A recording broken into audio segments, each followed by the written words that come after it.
If you are new to Virgin Voyages or even new to cruising, there's probably a lot of different things that you are researching, trying to figure out the best way to go about booking, what ports to go to, what ports to sail out of, what you can and can't bring with you. So in this video, we're breaking down all of your questions so that you can get all of the answers that you need in one place.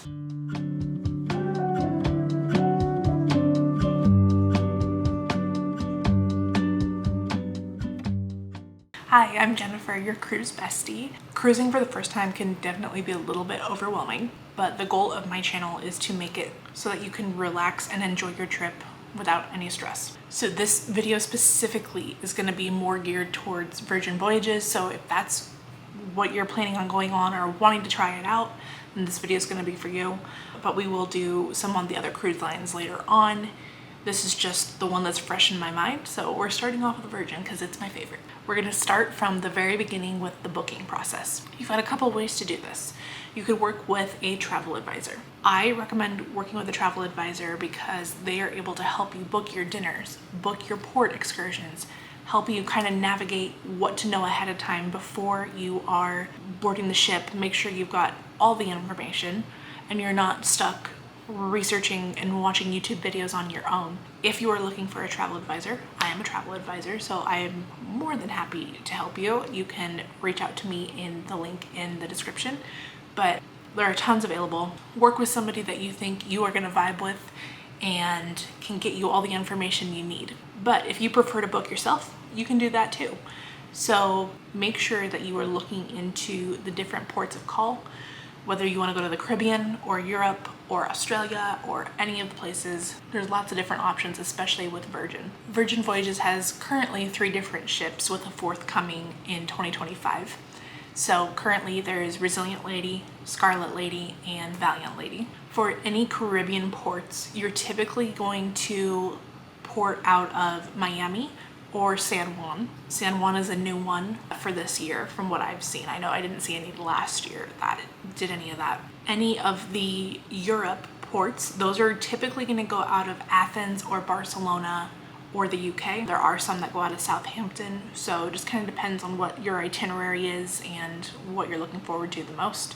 And then starting in 2025, there are going to be some US ports. So if you are wanting to go out of New York or LA, you're going to have those options in 2026, I believe. Brilliant Lady launches in 2025 in New York, and then they are going to be doing a US tour. So they will be doing select sailings in 2026 out of Los Angeles. You also have the option of doing transatlantic or repositioning cruises. So those are going to be ones where you are sailing out of a port. So for example, you're sailing out of Miami and stopping in a couple different spots and then flying home from Barcelona, or starting in Barcelona and sailing to Miami. So like that's not the exact itinerary, but that's kind of, it'll give you the idea of what they're trying to do. Basically, they're trying to get the cruise ship to the port of where it's going to be staying for the next however many trips. So those are typically a little bit cheaper if that's something you want to do, but they are longer, usually around 2 weeks, depending on where it's coming from and going to. Now, so far in Miami, you typically have Scarlet Lady and Valiant Lady. Scarlet Lady is expected to be in Europe and doing some of the European ports for the remainder of the year and into 2025. And then Resilient Lady will be doing Mediterranean. And then when Brilliant Lady comes out, that'll be added into the mix springtime next year. So the nice thing about Virgin is that their ships are all pretty much the same. The decor is a little bit different, but you're gonna find the same restaurants, the same parties for the most part on all the ships. So you know what to expect no matter what ship you're on. You don't have to worry about going on an older ship versus a newer ship, because that does matter, especially on cruise lines like Carnival or Princess or Royal Caribbean.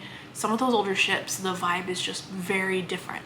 So having the ships all be the same and fairly new, I think is a plus, because all you have to worry about is where you want to go and where you want to fly out of or fly into or whatever. So we have done Scarlet Lady, which I will be in the next couple of weeks. I'm releasing my recap of our Scarlet Lady trip, and then we'll be doing Valiant Lady here soon. There is a little bit of a difference in the parties and experiences that are on board for events, but for the most part, it's pretty much the same. The restaurants are all the same, but I have heard that sometimes the ships, because they have different chefs, the food can be a little bit different, which makes sense. So we'll find out when we go on Valiant Lady whether the food is the same, but I have such great memories of the food on Scarlet that I'm sure we're not going to be disappointed no matter what. Now, a couple things to know about Virgin.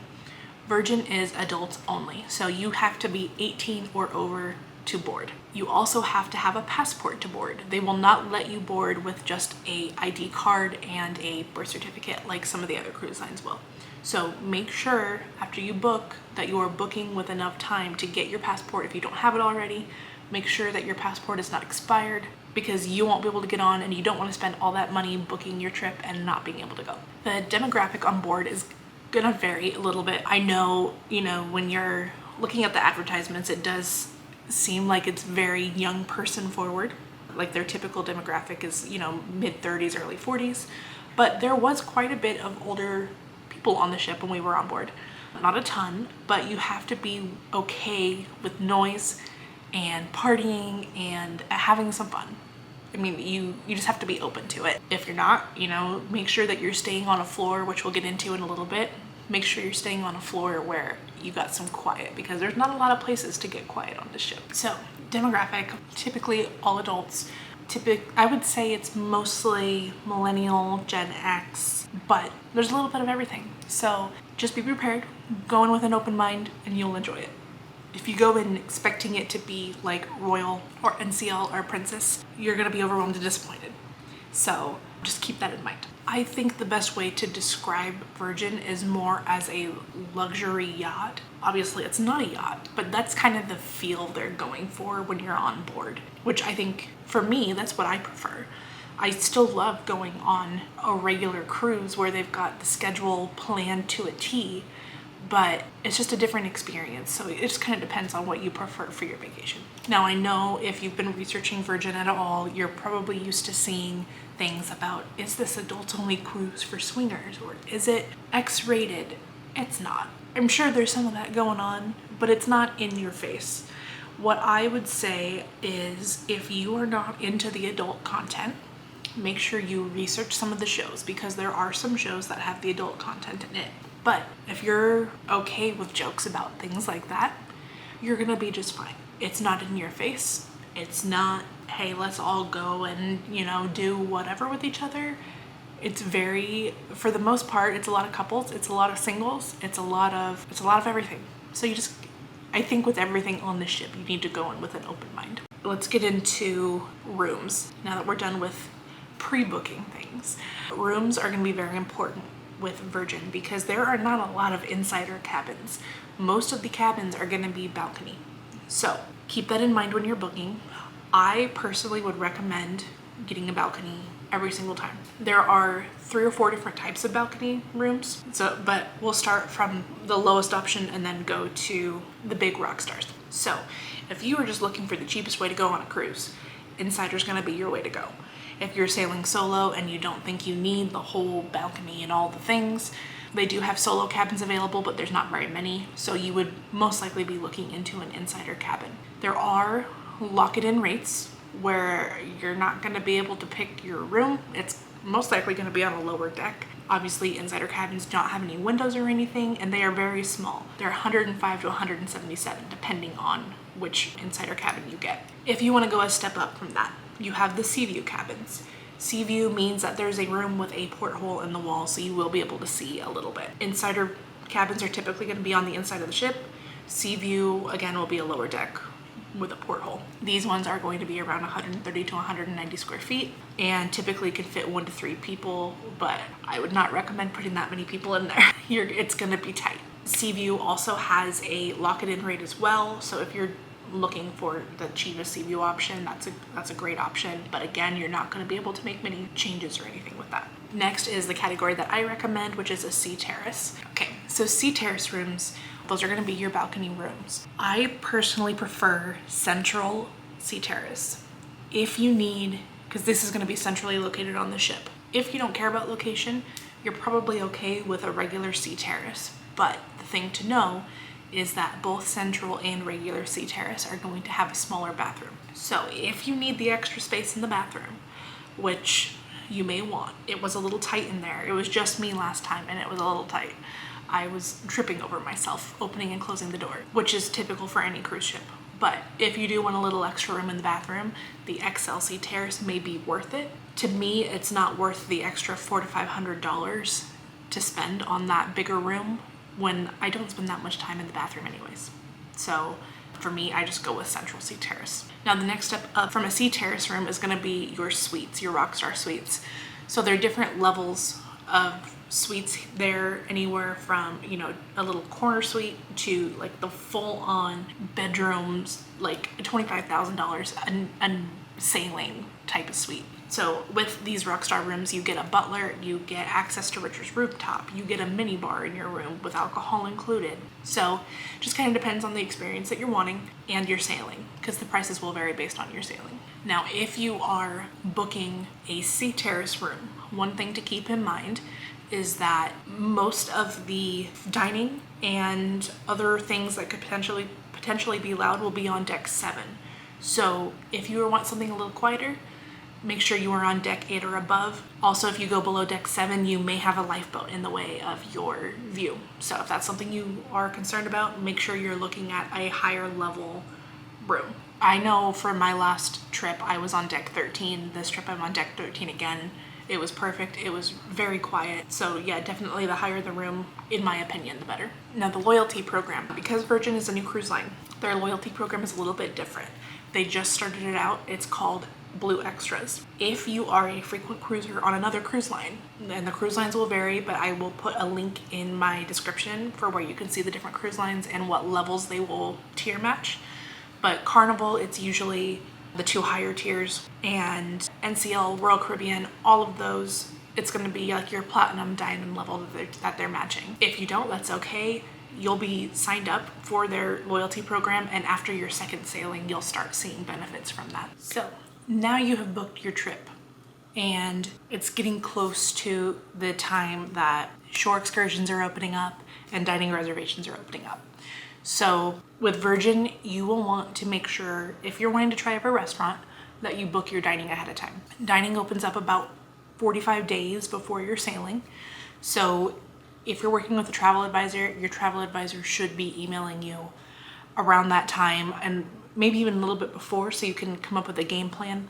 Or if you've told them that you want to handle booking that yourself, then you can do that as well. Personally, with my clients, I will typically email them about a month before and say, hey, you know, let's start talking about our game plan here. What events do you want to make sure you see? What events do you not care about? Like, do you want to do early dining, late dining? Because they release about 30% of their dining reservations the 45 days before you're sailing. They'll release more as people board the ship, but you definitely want to try and book as much as you can ahead of time so that you don't have to worry about it.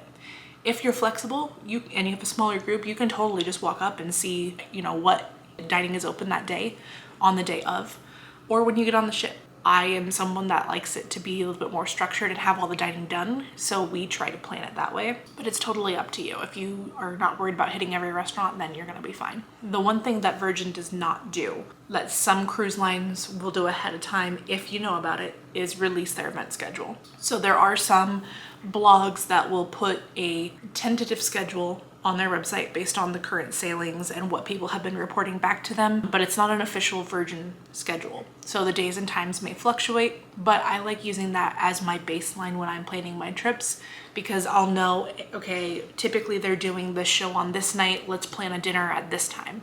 Scarlet Night is typically on this day. I definitely want to go to this restaurant on Scarlet Night, so let's plan, you know, around that. So definitely work with your travel advisor if you can, or, you know, I can link the schedules down below for what people are doing. I also have a couple videos where I've talked about, as of the last month or so, what the current schedule is on Valiant Lady.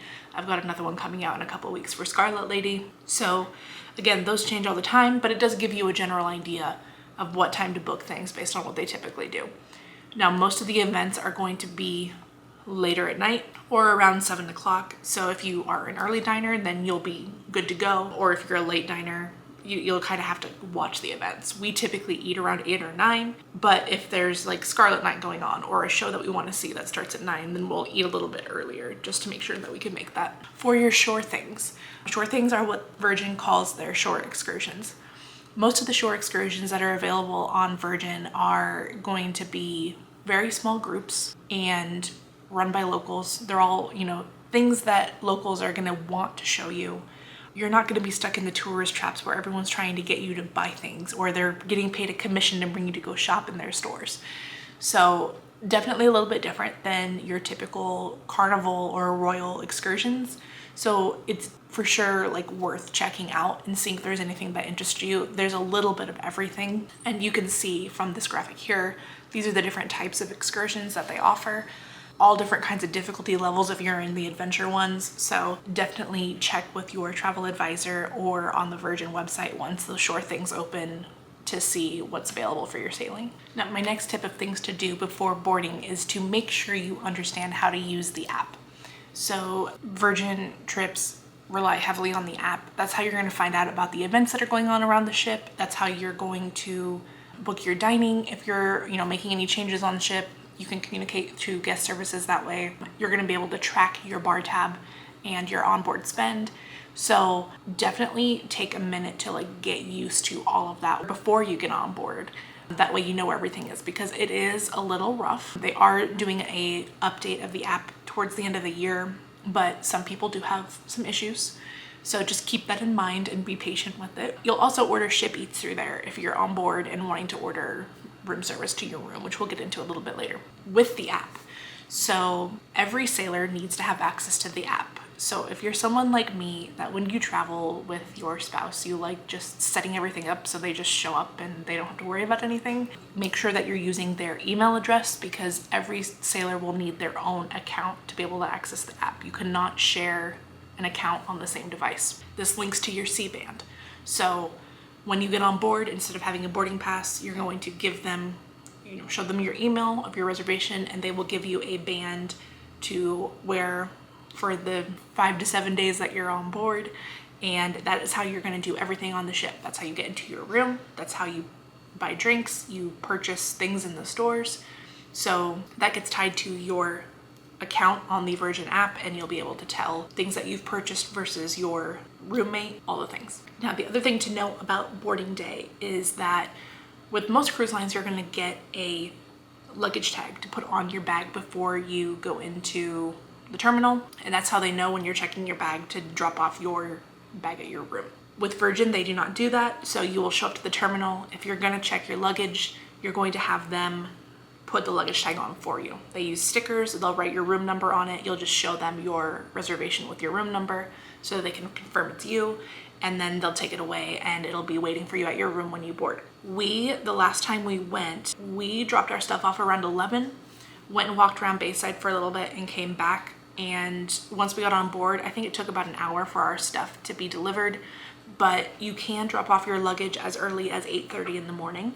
So if you're going to be one of those first people, you'll probably get it a little bit sooner than us, but it definitely was not very long of a wait compared to what I'm used to on Carnival. Now, I'm someone that likes to unpack everything when I travel.